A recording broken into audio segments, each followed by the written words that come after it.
C'était le matin du 20 septembre 2006. Jeff Markin se souvient d'être parti pour son travail comme à l'ordinaire. Ce dont il ne se souvient pas, c'est d'avoir conduit jusqu'à l'hôpital. Il avait appelé son patron pour lui dire qu'il ne se sentait pas bien. Celui-ci, soucieux, le convainquit de se rendre aux urgences. Tant bien que mal, Jeff y arriva et une fois sur place, il s'effondra. Ce matin-là, le docteur Chauncey Crandall faisait sa tournée dans l'unité des soins intensifs. Une alerte a été lancée dans les haut-parleurs, annonçant que quelqu'un ayant fait une crise cardiaque très grave venait d'arriver à l'hôpital. Un second appel se fit ensuite entendre qui demandait que ce soit spécifiquement moi qui prenne la personne en charge, car j'étais le seul cardiologue ce jour-là. Arrivé sur place, c'était une véritable zone de guerre, un vrai champ de bataille, le chaos, avec tout le monde qui essayait de le garder en vie. L'équipe des soins intensifs s'attela sur Jeff pendant 40 minutes, lui administrant une douzaine de chocs électriques. Malgré tous leurs efforts, Jeff ne donnait aucun signe de vie. Lorsque le docteur Crandall décida que l'équipe avait fait tout ce qui était possible, il prononça le décès de Jeff. Pendant qu'une infirmière préparait le corps pour la morgue, le docteur Crandall mettait à jour ses graphiques.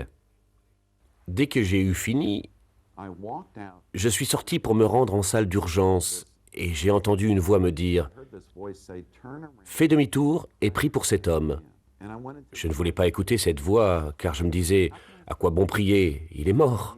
Il est déjà parti. Il n'y a plus de vie en lui. » Et j'ai continué. Mais la voix s'est à nouveau fait entendre, me demandant de faire demi-tour et de prier pour cet homme. Je me suis arrêté en me disant que je devais honorer le Seigneur.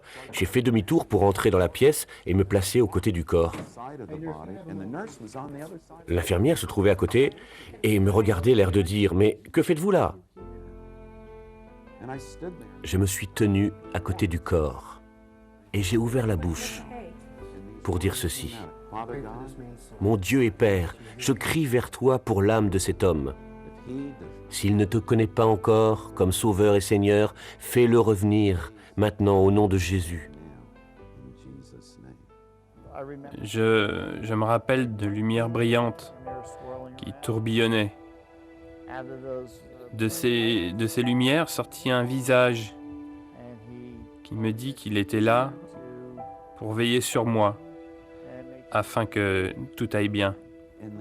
L'autre médecin entra dans la pièce et je lui ai dit « Administrez un nouveau choc à cet homme. » Il m'a regardé et a dit « Docteur Crandall, nous ne pouvons pas faire ça, il est mort. Il n'y a plus aucune vie en lui, il est déjà parti. » Mais j'ai répondu « Faites-le pour moi, encore un choc. » Par respect pour moi et pour m'honorer, il s'est penché sur ce corps avec les électrodes du défibrillateur, les a placés sur le patient et lui a administré un choc. Immédiatement après, le rythme cardiaque est revenu. Parfait, régulier, comme nous ne l'avions jamais vu jusque-là. L'infirmière s'écria « Mais qu'avez-vous fait ?» Un rythme cardiaque parfait est revenu. Puis son abdomen s'est mis à bouger par la respiration. Quelques instants plus tard, les doigts ont tressailli. Jeff fut immédiatement transporté aux soins intensifs. 3 jours plus tard, il se réveilla sans aucun signe de dommage au cerveau ou aux organes. Lorsque je me suis réveillé, ma fille Gillian était là et elle m'a raconté tout ce qui était arrivé. Lorsque je suis arrivé le lundi matin, Jeff était assis sur son lit. Je lui ai demandé « Où étiez-vous ce jour-là lorsque je priais pour vous dans cette salle d'urgence ?» Il m'a répondu « Docteur Crandall, j'étais perdu dans les ténèbres et je me sentais vraiment triste. » Alors j'ai demandé « Pourquoi étiez-vous si triste ?» Il m'a dit « Parce que j'étais seul pour l'éternité. » Il m'a alors demandé si j'étais prêt à accepter Dieu dans ma vie, dans mon cœur. J'ai ouvert mes bras et j'ai accepté Dieu. Ça a été un moment rempli d'émotions et je me rappelle avoir pleuré dans ses bras. Aujourd'hui, Jeff est de retour à son travail et procède à des examens réguliers avec le docteur Crandall. Il n'a toujours pas eu de problème cardiaque ni aucune complication des suites de cette entrevue avec la mort. Me rendre compte de ce qui m'est arrivé D'avoir eu cette chance fait partie de mon questionnement quotidien. Pourquoi moi?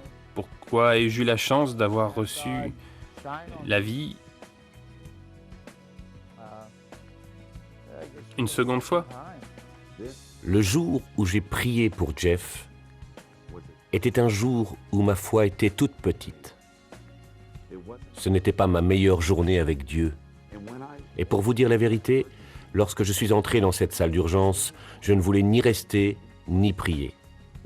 J'avais trop de choses à faire, trop de travail. Mais j'ai prié. Il n'y avait pas beaucoup de foi pour soutenir cette prière, mais le Seigneur me l'avait demandé, et je l'ai fait pour l'honorer. C'est tout ce que nous avons besoin, une simple étincelle de foi, petite comme un grain de moutarde. Les miracles existent, et ils existent aujourd'hui.